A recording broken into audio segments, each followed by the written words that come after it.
안녕하세요. 부동산 정보를 쉽게 다양하게 깊이 있게 분석해드리는 부동산의 비밀입니다.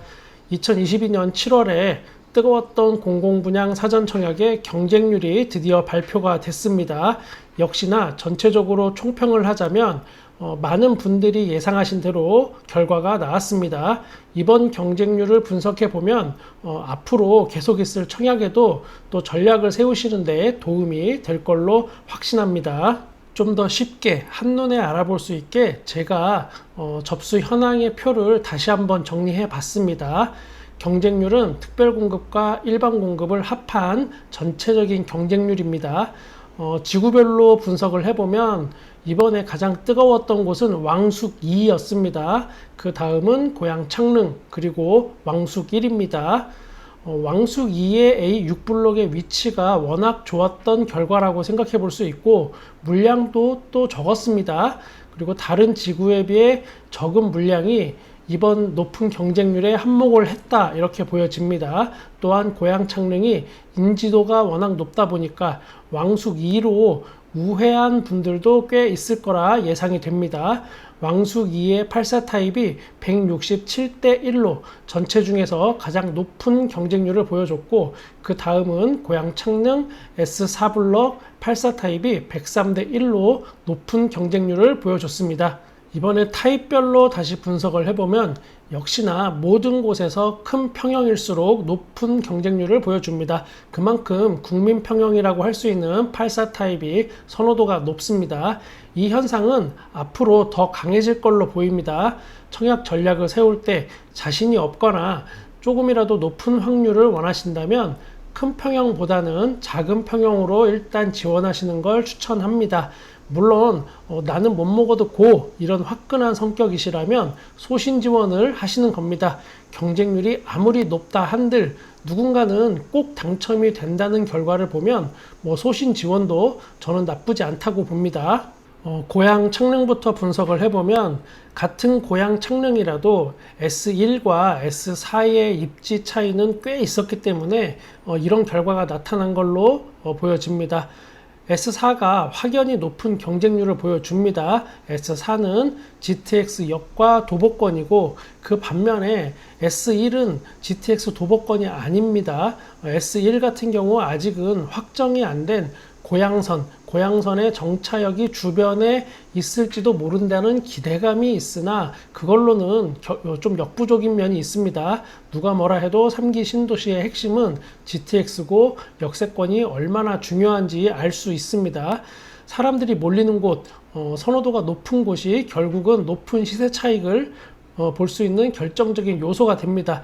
역시나 20평대보다는 30평대로 가면 갈수록 점점 경쟁률이 높아집니다. 선호도가 높다는 말을 제가 자주 쓰는데, 이 말뜻은 선호도가 높으면 부동산 상승기에는 가장 먼저 반응을 하고 부동산 하락기에는 가장 늦게 부동산 가격이 떨어진다는 그런 뜻입니다. 왕숙 2 분석해 보겠습니다. 왕숙 2는 왕숙 1과 항상 비교가 됩니다. 그런데 실제로 또 논쟁도 많습니다. 왕숙 1이 더 좋다, 아니다 왕숙 2가 더 좋다, 이런 논쟁인데, 이런 논쟁은 앞으로 계속 될 거고, 이번에는 왕숙 2의 판정승을 넘어서 한판승 정도로 보여집니다. 왕숙 1의 장점은 규모가 왕숙 2보다 훨씬 큽니다. 크면 큰 만큼 많은 다양한 인프라가 구성될 확률이 높습니다. 그리고 남쪽에는 GTX, 북쪽에는 4호선이 지나가고 9호선이 또 연장이 됩니다. 왕숙 2는 상대적으로 왕숙 1보다 적은 규모이고 GTX도 없습니다. 그러나 역시나 한강과 가까운, 그리고 또 상대적으로 남쪽에 위치해 있다는 입지 조건은 무시할 수 없는 것이고, 이거는 굉장히 또 중요한 포인트가 될 수밖에 없습니다.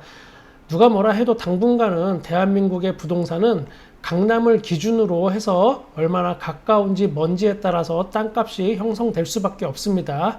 그렇게 따지면 왕숙 2가 다산 신도시하고 별반 다를 게 없지 않냐, 이렇게 주장하시는 분들도 있고, 그 말도 맞는 말일 수 있습니다. 그러나 다산과는 10년 이상의 연차가 벌어질 겁니다. 10년 정도 차이 나는 이런 단지, 이런 지구는 나중에 부동산 가격이 형성될 때 또 상당한 갭 차이가 나게 될 수밖에 없습니다. 왕숙 1의 경쟁률 분석입니다. 왕숙 1은 역시나 GTX와 가까운 도보권인 S11과 S12 블록의 84 타입이 아주 높은 경쟁률을 보였습니다. 그런데 의외로 GTX하고는 거리가 꽤 먼 B1 블록도 나름 이 정도면 선전한 분위기입니다. B1 블록은 GTX 대신 4호선하고 또 가깝습니다. 그러다 보니까 생활권이 서울 북부 지역 또는 의정부, 별내 이쪽 방면인 분들한테는 B1이 좋은 기회가 될 수도 있었습니다. 그리고 모두 여기는 큰 평수로만 구성이 되어 있습니다. 20평대보다는 30평대가 또 반드시 필요한 분들, 그러면서 상대적으로 낮은 경쟁률이 예상되는 곳을 골라서 찍은 분들이 여기에 지원을 많이 했을 걸로 보여집니다. 누가 봐도 S11과 S12 블록의 84 타입이 아주 높은 경쟁률이 있을 거라고 생각이 됐으니까 전략적으로 접근하신 분들이 많이 지원한 겁니다. 20평대인 59 타입은 일단 보험으로 사전 청약을 하나 걸어 두자라는 분들께는 아주 효과적인 지원이었다고 보여집니다. 일단 사전 청약 하나 걸어 놓고 만약에 당첨이 되면 또 기회를 봐서 좋은 민영 분양이 나왔을 때 할 수 있는 그런 전략을 택한 분들이라고 생각이 됩니다. 또한 이번에 왕숙 1이 왕숙 2보다 수월한 경쟁력을 보인 것은 꼭 왕숙 1이 너무 나빠서가 아니고 청약의 규모도 한몫한 걸로 보입니다. 왕숙 2가 한 개 단지의 소량인 반면에 왕숙 1은 3개 단지에 더 많은 물량이 있었고 여기에서 또 분산이 된 효과도 있었다고 생각이 됩니다. 이번에는 특별 공급과 일반 공급을 세분화해서 경쟁률을 한번 보겠습니다. 왕숙 1을 먼저 보겠는데 생애 최초 신혼부부 또 1순위 경쟁률입니다. 제가 게을러서 일일이 몇 대 1 이렇게 표시를 하지는 못했습니다. 만약 왕숙 1에 B2 블록 74 타입 생애 최초에 지원하셨다면 513%입니다. 이거는 5.1대 1로 보시면 됩니다. 만약에 신혼부부 S11의 84 타입은 839로 8.4대 1입니다.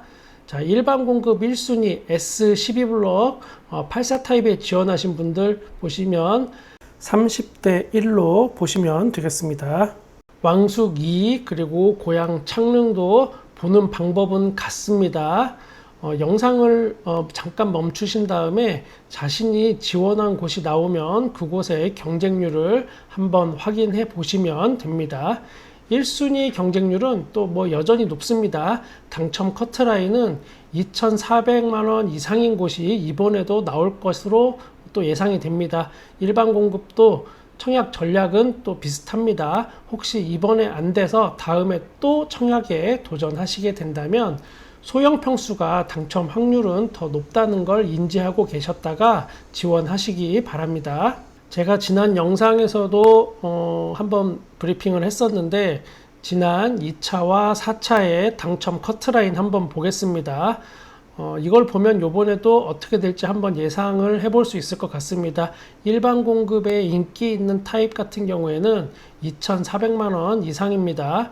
한 달에 10만원씩 20년을 꼬박 저축해야 가능한 정도입니다. 물론 1,700만원에서 1,900만원대 요 정도 커트라인도 이번에 나올 겁니다. 소형 평형 위주로 이렇게 나오지 않을까 예상이 됩니다.